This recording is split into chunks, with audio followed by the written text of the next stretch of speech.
We know what we can get if we put in the work. So it's been fun putting in the work together. So it's definitely been a ball. We'll go next to Chad Brendel. Elijah, take me through when Coach came to you last year about the switch to the 3-3-5 and moving out to the edge, and how have you been able to take advantage of that and really jumpstart what's been a great year and a half that you've had as an edge guy? So actually, I played on the edge in high school. So I made that transition when I came to college to go to the 3 tech. So it was a good transition. Just going back out there on the edge and showing that I could be a versatile player and play from the inside to the outside. So I really helped. I mean, I really believe that it helped. Show the versatility and all the things that I can do. On the D line within this football program and myself. To follow up, did you see some of the stuff throughout the season that had you, like Pro Football Focus had you ranked as the number one edge defender in the country for a while before the injury, and how much does stuff like that motivate you? It was a good motivation. I try not to pay too much attention to the media things and try to stay focused on, winning the championship and doing what I had to do with my teammates. So it was definitely a good feeling and good motivation, but I just made sure that I kept the same grind, the same mentality and focus, throughout this season. So we'll go next to Keenan Singleton. Elijah, during this time, a lot of us aren't getting a chance to go home. You get that fortunate opportunity. I know it's a business trip, but at the same time, you're going home. What does that mean to you? What kind of family is showing up for? What does this whole experience look like for you? It's a great experience. This is the first time my family was able to really come to a game, through all what's going on and traveling and things of that nature. But it's a great feeling, especially to end off my last one at home. So it's definitely a different feeling that that's kind of unexplainable. But it's a blessing, and I'm grateful to be able to do it back at home. Coach Freeman kind of said that he wants you guys to use whatever it takes to win this game, but he doesn't want you guys being overly emotional heading into it. So speaking about you guys that are from Georgia, do you take any extra into this game? Did Georgia recruit you at all? Kind of what was the backstory with them? Well, no, I didn't. I necessarily wasn't recruited from Georgia or anything like that. I was getting recruited by Georgia Tech a little bit, but not Georgia. So, I mean, it's I don't necessarily look at it. I don't necessarily look at it as an emotion or anything like that, but it's definitely, a good feeling, or I'm just coming in there with, I got the same focus and same mentality as it was if it wasn't in Georgia. So I'm just, going there with the right mindset and ready to win.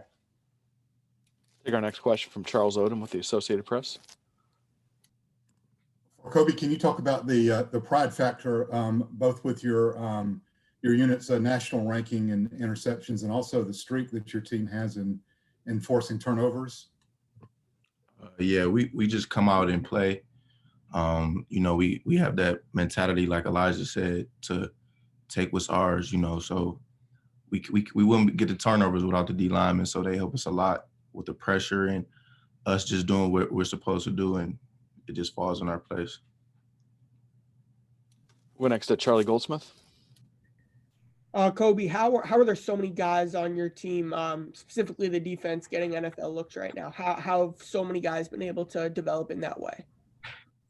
It's amazing. We all bonded together on the defense.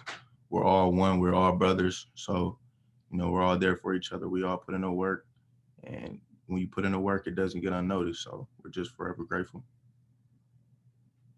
We'll go next to Justin Williams. Coby, what do you see from Georgia on film so far, and what you guys have studied in practice in terms of what they do well? They're pretty good. Their offense is strong. They're pretty fast. We know we set up we're going up against, and it's gonna be fun. We just have to play our ball and do what we're supposed to do, and we should come out successful. We'll go next to Chad Brendel. Coby, like Derek, we just talked about this a few minutes ago with Derek. You committed to this program on a pitch of blind faith, a team coming off a 4-8 record, played a lot of special teams as a freshman, but didn't really crack the regular 2 deep rotation. how much does it mean to you to see where this program has gone? And now you've got a championship, you're playing in the New Year's Six Bowl. What does all this mean to you to have brought the program back? It's amazing. You know, we just trusted in Coach Fickle's process and just believed in him, put in the work, like I've been saying, and just all of us just coming together as one and just playing football and just, like I said, just trusting in the process. And we believed in Coach Fickle from day one, and we knew what this program could be if we just follow behind him. So we're grateful for that. We'll go to Justin Williams.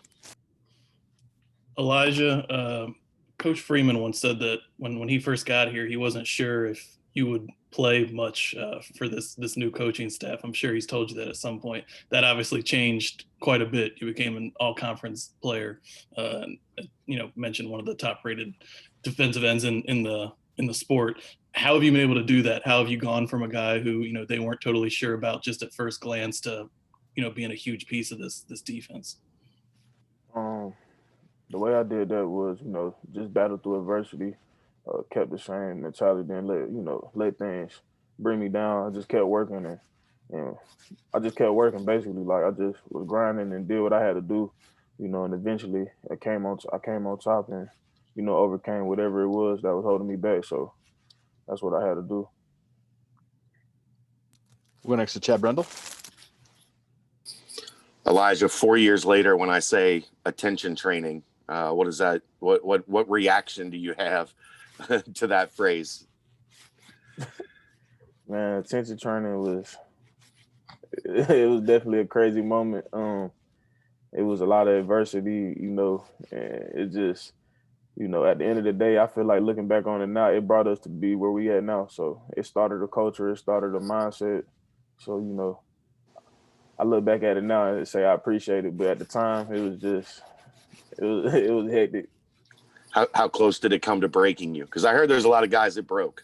Yeah, I definitely was waking up every day, just looking up like, dang, do I really want to do this? Like, but I kept going with it, and then eventually I got through it. So I just kept pushing. It taught me something about myself. So it was a good thing. We'll go to Justin Williams. Coby, your brother played for Coach Fickle, and if I'm correct, played in a couple big bowl games. How much have you been kind of keeping track of, what you've been able to accomplish in the games you've been able to play in your time here under Coach Fick? My big brother's been a huge help. He's taught me the way. He's taught me a lot, everything I know, pretty much. We talk almost every day, and he just told me, don't worry about the atmosphere. Just play my game and just do what I do. And I know he's supporting me, and I know I'm going to be good either way. So we'll close out this segment with a question from Marc Weiszer from the Athens Banner Herald. Go ahead, sir. Hey, Elijah, I'm curious if you know guys on Georgia's roster, being that you're from the state, and also kind of piggybacking on that, the amount of 4- and 5-star recruits they've kind of stockpiled here. Is that all that stuff thrown out the window, given how you guys have kind of, obviously shown that recruiting rankings aren't all about wins and losses? Yes, sir. I know one. I know current. Well, I know a few of them, but I know one that's still on the roster, Julian Rochester. But as in with the 4- and 5-star things, at the end of the day, we all playing football. We all got to put the ball down and line up against each other, and we all in college. So, that's pretty much the mindset of how I look at it. High school, I feel like, the stars and all that might matter or anything, but once you get to college, the stars, everybody got to put the ball down, and that's just what it is at that point. Thank you. Yes, sir. All right, guys. Thank you for joining us for this segment. We'll be back with you shortly with the final segment for today. Thanks, fellas.